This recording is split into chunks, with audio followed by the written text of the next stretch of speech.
And if Australia wants to play a role globally in this brave new world, then we're not competing against one another in Australia, data centre operators.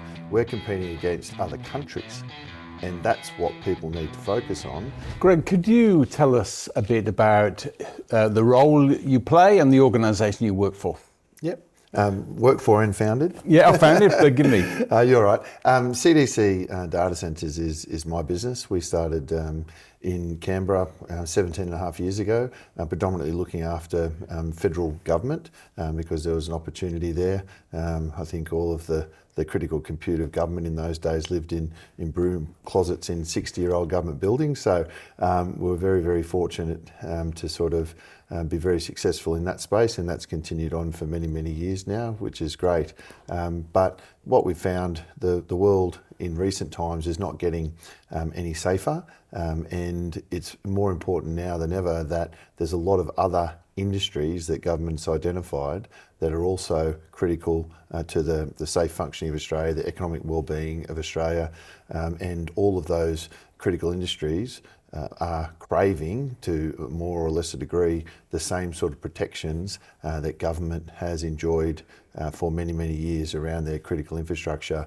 And 17 years ago, the role of systems and data was very, very important. But now to the economy, to government, to utilities, to airlines, to all of those things, and even events of the last few days have shown how critical different industry sectors are to a safe functioning world, and we underpin that by having incredibly reliable and also very, very safe and secure facilities, and a little bit of a different approach to the traditional data centre operator.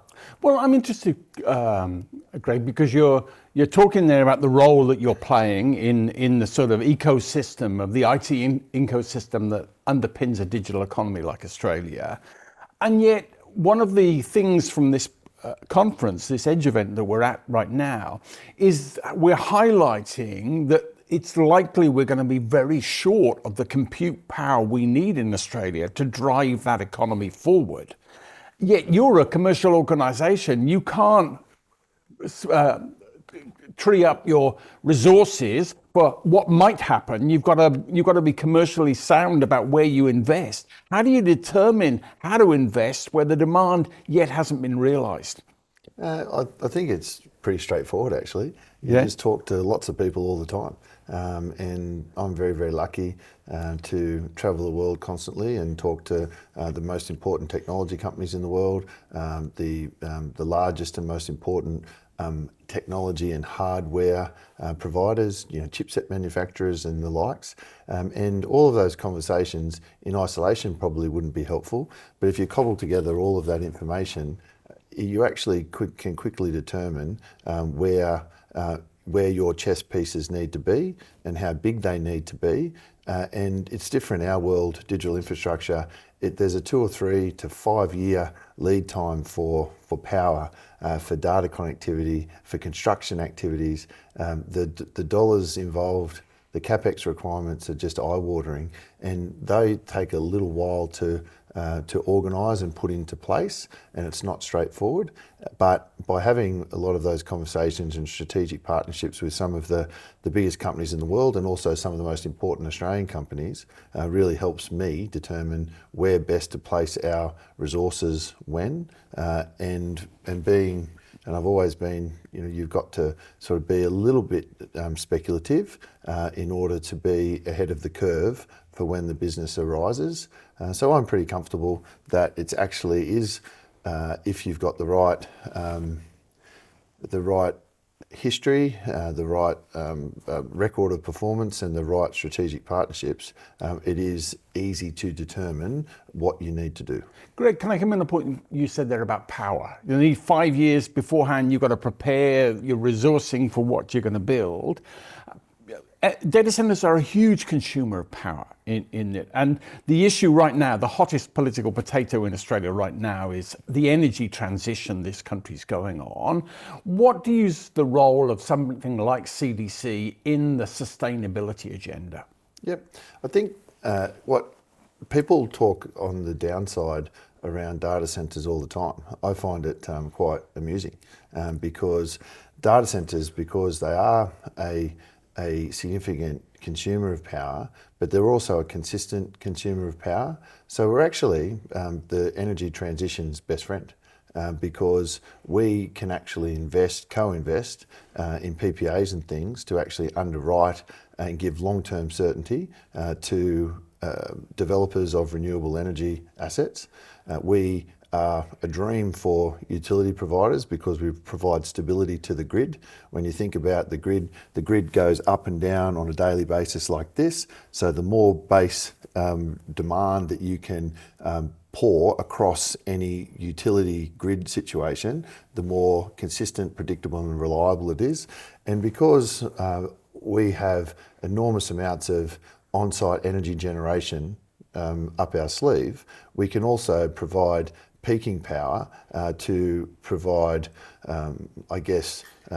bridging capacity or bridging power at times of high energy demand, when historically grids have been some of the grids, there's billions of dollars worth of infrastructure that's only used 4 to 6% of the time in Australia. And so I'm not nearly as pessimistic about the energy transition, energy availability, because I think there's a lot of voices out there that really don't understand how valuable the data centre industry is to the opportunity of a green energy transition. 100% of my energy consumption today comes from renewable energy sources or offsets that we pay for, and that is a significant advantage to Australia. And if Australia wants to play a role globally in this brave new world, then we're not competing against one another in Australia, data centre operators. We're competing against other countries. And that's what people need to focus on, not this small Australian pessimistic view. This is an amazing opportunity, and Australia is blessed with oodles of opportunity in renewable space, and we should embrace it. Well, I'm hearing here you're not a bleeding heart greenie. You've got a commercial organisation to run, and you feel you can run it if the sun don't shine and the wind don't blow. You've got resources to power your data centres going forward. Absolutely, and we have to demonstrate that. We sign 20, 30-year contracts with clients.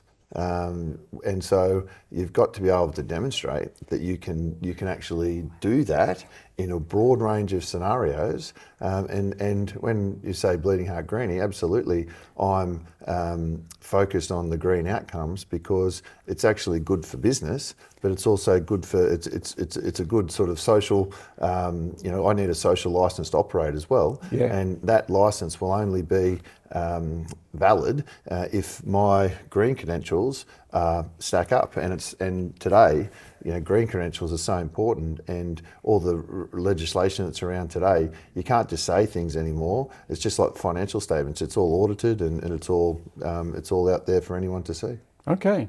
Well, but I do focus on the commercial side of it. You've got a business to run, so you're doing this well to make a profit out of what you provide. Yeah, well, you can't attract capital, and we need vast amounts of capital if you're not profitable. Yeah. So that sort of underpins everything we do.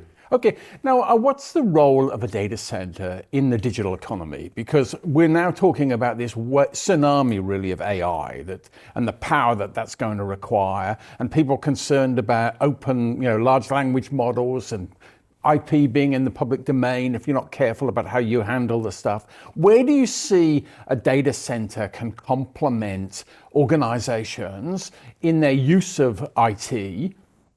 It's the main thing, Peter, is that everything that you've mentioned needs to have a reliable foundation. And so the data centres provide, and CDC provides, that reliable foundation upon which different computing and business models and architectures can be delivered from, all with the safety and security of knowing that all of the traditional security threats will be minimised. And when I say traditional security threats, all the physical security elements that need to be managed, all of the cyber security and all of the privacy elements and data leakage from large language models rules and all that corporate sort of considerations, that's up the stack higher than any data center operator. That's in the software layers that need to be managed by the software organisations that run on platforms that run inside our facilities. But it all fails if you don't have a physically secure and an environmentally conscious and also a facility that is powered 100% of the time, 24 hours a day, by reliable energy. Gotcha. Now, Greg, we've just had a very fascinating week in the IT industry with the downtime that we've seen from this outage that's lasting now for 4 days in some cases. Yeah. How do you provide resiliency in a data center? Because I assume the CDC is a single entity as an organization. So how do you provide clients the reassurance of that resiliency? Well, it's the events of in recent times. Last few days has had nothing to do with data centres. Yeah. And so the actual data centres continued to operate. All of the platforms continued to operate within the data centres, and there was a hiccup with the delivery of a software update to 8.5 million computers around the world. Those 8.5 million computers just happened to be very, very critical to the running of critical industries and economies and governments around the world. And so that's the issue. And for me, technology is an imperfect science. It's always growing and learning. You couldn't do the things that we've done in technology even today 3 years ago, 5 years ago. And there is no doubt that the world is more interconnected now than ever, which actually does make you vulnerable to a degree. But my sort of challenge to people is to say, instead of getting hysterical about these things, actually think of the advantages that interconnectedness brings. And yes, you might have a few disruptions from time to time, but on a global perspective and from a human perspective, the advantages of that interconnected world always sort of strip the small disruptions or hiccups that we've experienced in recent times. So, don't go out there and sort of want to go back to the Stone Age. What we need to do is learn from activities and incidents like this and get better at the way that we deliver software updates, patches, updates, and things like that. But in terms of how robust the digital infrastructure is of the world, it is incredibly robust. And you think about the reliability, we guarantee 100% reliability. 99.999 reliability is 38 minutes of downtime a year. Yeah. A year. Now, 100% availability is everyone's expectation, but that is an incredibly difficult challenge to meet. And that's, if you think about any other area outside of technology, to be 100% perfect all of the time, that's the expectation. It's pretty high. Yeah. And so, we have had a disruption, but the nice thing was that the disruption globally wasn't down to a cyber incident. Mm-hmm. It wasn't down to a nation state actor doing something to trigger World War III. It was a very minor incident that was captured very quickly.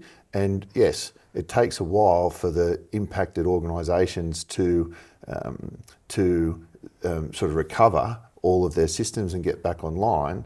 But even 2 or 3 days, the cost and disruption of that to their business, compare the return on investment of a perfectly performing interconnected system that they've enjoyed for many, many years prior to that, and the value that that's generated and the return on investment that that's provided. I would argue that it's something that we just need to move through. Greg, now you come to a number of ADAPT events. Can you tell us how that's helped you in your business? Yeah, I've actually been to every single one.